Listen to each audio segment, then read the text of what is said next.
Hi everyone, this is robin और मैं आप सभी को वेलकम करता हूं हमारे एक और सेशन के अंदर, जहां पर हम किरण पब्लिकेशन की अपनी इस बुक के पीवाईक्यूज़ के कंप्लीट वन वर्ड सब्स्टिट्यूशन की सीरीज़ को फॉलो कर रहे थे। तो स्टार्ट करेंगे। ये होगा हमारा आई थिंक 8th पार्ट है। This part will be presented by me. My name is robin. तो चलिए हम अपने सेशन को स्टार्ट करेंगे। तो देखिए, पहला वन वर्ड का स्टेटमेंट आपको दिया गया है, general view of a person's character, यानी कि अगर किसी के पर्सन के कैरेक्टर को आपको देखना है तो उसका एक जनरल व्यू आप लेते हैं। तो इसको आप किससे डिनोट करते हैं, यानी कि description of somebody something that gives useful information. तो देखिए, वो होता है उसका प्रोफाइल। ठीक है, आपने देखा होगा, अगर आपको किसी को देखना हो कि भाई उस तरीके उस आज व्यक्ति का कैरेक्टर क्या है, एक ऐसा जनरल व्यू, तो आप ऑब्वियसली उसकी फेसबुक प्रोफाइल पर जाते हैं। मतलब बेसिकली आप उसकी प्रोफाइल जानने की कोशिश करते हैं, या फिर प्रोफाइल का मतलब मैं आपसे बोलूँ तो आपका वर्णन हो जाएगा। वर्णन या फिर किसी की लोक छवि हम उसे बोल देते हैं, तो ये आपका प्रोफाइल हो जाएगा। नेक्स्ट है बायोग्राफी। बायोग्राफी का अर्थ क्या होता है, किसी की जीवनी, ये आपको पता होगा। इंट्रोडक्शन क्या होता है, इंट्रोडक्शन होता है किसी की भूमिका। ठीक है, भूमिका यानी कि मैं बोलूँ कि भाई the first section of communication, या फिर the act of beginning of something new, तो उसे आप इंट्रोडक्शन बोल देते हैं। स्केच की बात करूँ तो स्केच क्या हो जाएगा, जिसमें आप किसी का सिंपल पिक्चर बनाते हैं। ठीक है, which is drawn quickly and does not have many details, तो उसे आप स्केच बोल देते हैं, जो कि बेसिकली किसी का एक संक्षिप्त वर्णन होता है। तो यहाँ पर मैंने किसी पर्सन के कैरेक्टर का एक जनरल व्यू बात करी थी, तो वो आपका यहाँ पर आंसर क्या हो जाएगा, प्रोफाइल। नेक्स्ट है to make atonement for one sins. तो अगर मैं बात करता हूँ कि अपने पापों का अटोनमेंट यानी कि पश्चाताप करने के लिए आप कौन सा वर्ड यूज करते हैं, तो ये हो जाता है आपका एक्सपिएट। एक्सपिएट यहाँ पर आपका वर्ड हो जाएगा। इसका अर्थ क्या होता है, किसी के लिए प्राश्चित करना। ठीक है, प्राश्चित करना आपका यहाँ पर वन वर्ड हो जाएगा, एक्सपिएट। नेक्स्ट है आपका रेनाउंस। रेनाउंस का अर्थ क्या होता है, किसी चीज़ को त्यागना। ठीक है, त्यागना आपका यहाँ पर रेनाउंस हो जाएगा। रिमोन्स्ट्रेट। रिमोन्स्ट्रेट का अर्थ होता है किसी के लिए आप विरोध करते हैं। ठीक है, टू आर्ग्यू इन प्रोटेस्ट या फिर अपोजिशन, तो उसे आप रिमोन्स्ट्रेट बोल देते हैं, यानी कि किसी का विरोध करना।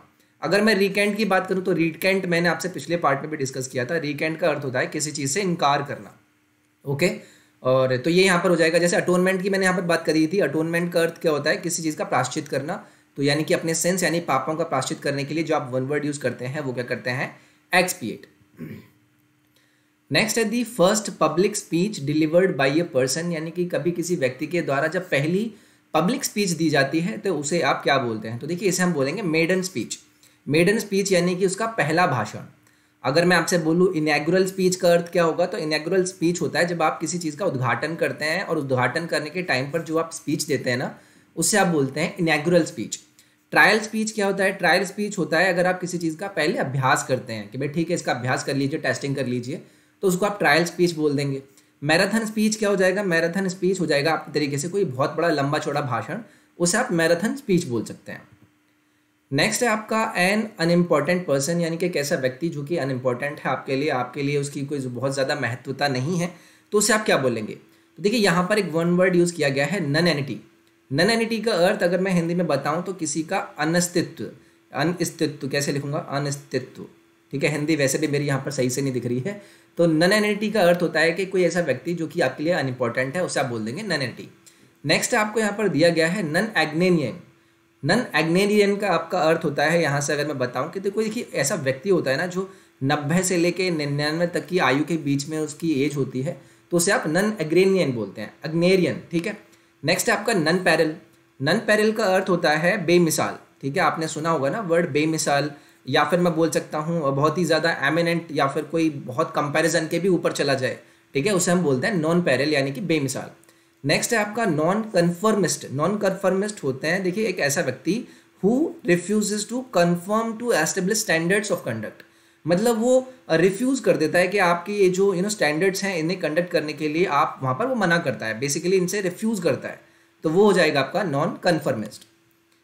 नेक्स्ट है आपका act of stealing something in small quantities. तो देखिए बहुत से लोगों को एक बीमारी होती है जहाँ पर वो क्या करते हैं, चीज़ों को छोटी छोटी मात्रा में स्टील करते हैं। इसके लिए आपको यहाँ पर एक वर्ड दिया गया है पिल्फरेज। इसका स्पेलिंग देख लेंगे। पिल्फरेज का अर्थ होता है जिसे आप लघु चोरी बोल सकते हैं, लघु चोरी। ठीक है, लघु चोरी यानी कि एक ऐसा एक्ट जहाँ पर आप छोटे अमाउंट में चीज़ों को चोरी करते हैं, स्मॉल अमाउंट्स में आप चीज़ों को चुराते हैं। नेक्स्ट है आपका पिलेज। पिलेज का अर्थ होता है जो आप लूट, आपने सुना होगा लूट या फिर डकैती, उसे आप पिलेज बोल देते हैं। नेक्स्ट है आपका प्लेगराइज। प्लेगराइज देखिए, अगर आप बात करेंगे अपने अपने अपने अपने कॉलेजों में, अगर अपने अपने प्रोजेक्ट्स बनाए हो तो वहाँ पर प्लेगरिज्म लगाया जाता था, जहाँ पर आप कोशिश करते थे कि लोग चोरी ना करें। ठीक है, तो प्लेगराइज का अर्थ होता है चोरी करना। नेक्स्ट है आपका प्रोलिफरेट। प्रोलिफरेट का अर्थ होता है अगर आप किसी चीज़ को छोटी छोटी मात्रा में ग्रो करने की बात करते हैं, यानी कि ग्रोइंग रैपिडली। ठीक है, ग्रोइंग रैपिडली यानी कि एक साथ प्रचुर मात्रा में उत्पन्न होना, बहुत तेज़ी से उसकी उत्पत्ति होना, वो हो जाएगा आपका प्रोलिफरेट। नेक्स्ट है आपका expert in the scientific study of birds. तो बर्ड्स की साइंटिफिक स्टडी के एक्सपर्ट को आप किस नाम से जानते हैं? तो ये हो जाता है आपका ऑर्निथोलॉजिस्ट। ऑर्निथोलॉजिस्ट यानी कि पक्षी विज्ञान। नेक्स्ट है आपका डर्मेटोलॉजिस्ट। डर्मेटो में आपका डर्मोस आ रहा है, तो डर्मोस आपका स्किन बताता है। ठीक है, तो स्किन की स्टडी के लिए आप डर्मेटोलॉजिस्ट यूज करते हैं। जूलॉजिस्ट आपका क्या हो जाएगा? इसे आप जीव विज्ञानी बोल देंगे, यहाँ पर जीवों की स्टडी होती है। एस्ट्रोनॉट क्या हो जाएगा? एस्ट्रोनॉट के बारे में आपको पता होगा, ये आपके अंतरिक्ष यात्री होते हैं। ठीक है, अंतरिक्ष यात्री हो जाएगा आपका एस्ट्रोनॉट। नेक्स्ट है building in which dead bodies are kept for a time. तो देखिए, ऐसी बिल्डिंग जहाँ पर जो मृत शरीर होते हैं उनको कुछ टाइम के लिए रखा जाता है, तो उन्हें बोला जाता है मॉर्चुरी। स्पेलिंग देख लेंगे, स्पेलिंग पूछ ली जाती है। मॉर्चुरी हो जाएगा आपका मुर्दा घर। नेक्स्ट आपका मोनेस्ट्री। तो मोनेस्ट्री के बारे में आपको पता होगा, ये मठ होते हैं। ठीक है, यहाँ पर लोग जाकर ध्यान वगैरह लगाते हैं, इसे हम बोलते हैं मठ या फिर मोनेस्ट्री। नेक्स्ट है आपका सेनेटोरियम। सेनेटोरियम का अर्थ होता है, जैसे कि अगर मैं आपको बात करूँ, एक ऐसा प्लेस, जैसे हम उसे हॉस्पिटल की तरह से भी बात कर सकते हैं। Hospital where patients who have a lasting illness, मतलब who are getting better after an illness are treated, मतलब वो धीरे धीरे करके ठीक हो रहे हैं और उनको मतलब एक बहुत लंबे टाइम तक उनके ऊपर काम चलता है, वो आपके लिए एक तरह से हो जाता है सैनिटोरियम। नेक्स्ट है आपका क्रीमेटोरियम। क्रीमेटोरियम होता है जहाँ पर आप किसी का शव दाह करते हैं, जलाते हैं, उसे आप बोल देते हैं शमशान, मेरे ख्याल से बोलते हैं इसको हिंदी में, क्रीमेटोरियम।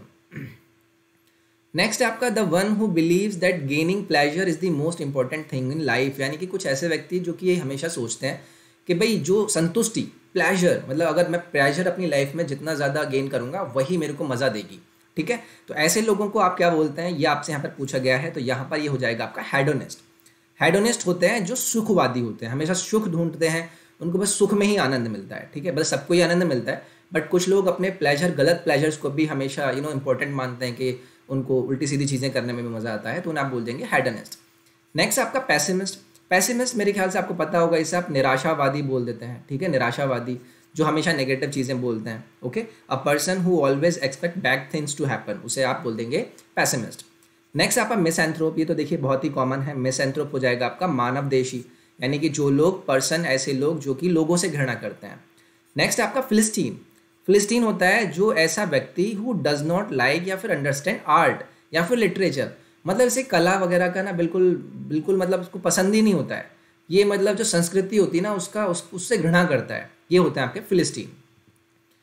नेक्स्ट है आपको यहाँ पर वन वर्ड दिया गया है हाईली स्किल्ड। तो देखिए हाईली स्किल्ड के लिए आप यहाँ पर थोड़ा कंफ्यूज हो सकते हैं, लेकिन यहाँ पर आपको एक वर्ड दिया गया है कंज्यूमेट। स्पेलिंग देख लेंगे, 2 M यहाँ पर यूज होते हैं। कंज्यूमेट का अर्थ होता है अगर आप किसी को संपूर्ण बोलते हैं ना, भाई ये आदमी ना एकदम मस्त है, संपूर्ण है, कंप्लीट है, हाईली स्किल है, तो आप इसको बोल देंगे कंज्यूमेट। नेक्स्ट है आपका इनवेटरेट। इनवेटरेट का अर्थ होता है किसी को अगर आप जिद्दी बोलेंगे ना, जो अपनी बात को जो बोलेगा वो करवा कर ही मानेगा, हटेगा नहीं, इसे हम हटी भी बोलते हैं, हटी भी आपका हो जाएगा, ये हो जाएगा आपका इनवेटरेट। नेक्स्ट है नोटोरियस। नोटोरियस जैसे कि आप मतलब छोटे कुछ ऐसे लोग होते हैं ना जो the one who is known widely and usually unfavourably, मतलब बोलते नहीं, बड़ा ही कुख्यात आदमी है, बड़ी शरारतें करता रहता है। ठीक है, तो उसे हम नोटोरियस बोल देते हैं। नेक्स्ट आपका मेलाडोरेट। मेलाडोरेट का अर्थ होता है जिसे आप the one who is not skilful, है ना, जिसे आप अकुशल बोल देते हैं या फिर फूहड़ बोल देते हैं, वो आपके हो जाएंगे मेलाडोरेट। नेक्स्ट है आपका property handed down after the death of a person. तो देखिए किसी व्यक्ति की मौत के बाद जब उसकी प्रॉपर्टी को आप किसी को हैंड ओवर कर देते हैं, तो इसके लिए आप क्या वर्ड यूज करते हैं, इनहेरिटेंस, यानी कि किसी का पैतृक धन, द मनी या फिर प्रॉपर्टी जिसे आप रिसीव करते हैं किसी की डेथ के बाद, उसको आप क्या बोलेंगे, इनहेरिटेंस। नेक्स्ट है लेगेसी। लेगेसी आप सभी को पता होगा, इसे आप विरासत भी बोल सकते हैं, मनी या फिर property that is given to you by somebody when he dies. ठीक है, इसे आप इनहेरिटेंस का भी रूप बोल सकते हैं, बट लेगेसी बेसिकली इस तरीके से आती है जो आपको विरासत में मिलती है। इनहेरिटेंस आपका पैतृक धन हो जाता है, वो सीधा सीधा सिर्फ धन की बात करता है। ठीक है, लेजेंड की बात करूंगा तो ये आप सभी को पता होगा, कोई बहुत ही ज़्यादा एक स्टोरी आप बोल सकते हैं, स्टोरी फ्रॉम एंशिएंट टाइम्स, जहाँ पर लोगों के बारे में बहुत ज़्यादा ऐसी चीज़ें कही जाती हैं जो कि ट्रू नहीं होती हैं, वो मिथ होती हैं। ठीक है, उसको हम लेजेंड बोल देते हैं। नेक्स्ट है आपका यहाँ पर पैट्रीमनी। पैट्रीमनी क्या होता है? पैतृक संपत्ति, या फिर इसे भी आप विरासत बोल सकते हैं। Property that is given to someone या फिर somebody when his father dies, जिसे आप इनहेरिटेंस का भी रूप दे सकते हैं। लेकिन एक्चुअली में अगर मैं यहाँ पर हैंड डाउन की बात करूंगा ना, तो उसके लिए आपको यहाँ पर इनहेरिटेंस ही यूज करना पड़ेगा। नेक्स्ट है आपका identification with the feelings of another, यानी कि अगर आप दूसरे की फीलिंग के हिसाब से आप आइडेंटिफिकेशन करते हैं तो उसके लिए आप क्या यूज करते हैं? एम्पैथी। ठीक है, एम्पैथी यानी कि the ability to understand another person feelings. अगर आप किसी की हमदर्दी लेते हैं, ठीक है, तो उसे आप एम्पैथी बोल देते हैं। सिंपैथी क्या हो जाएगा? सिंपैथनी किसी के साथ संवेदना रखना, ठीक है, संवेदना यानी कि किसी की फीलिंग्स शेयर करना। अपैथी हो जाएगा, अपैथी में आप किसी की मतलब जहाँ पर आपके अंदर कोई भावना ही नहीं है, आप मतलब किसी की इमोशन की कदर ही नहीं करते हैं, तो वो आपका क्या है? अपैथी है।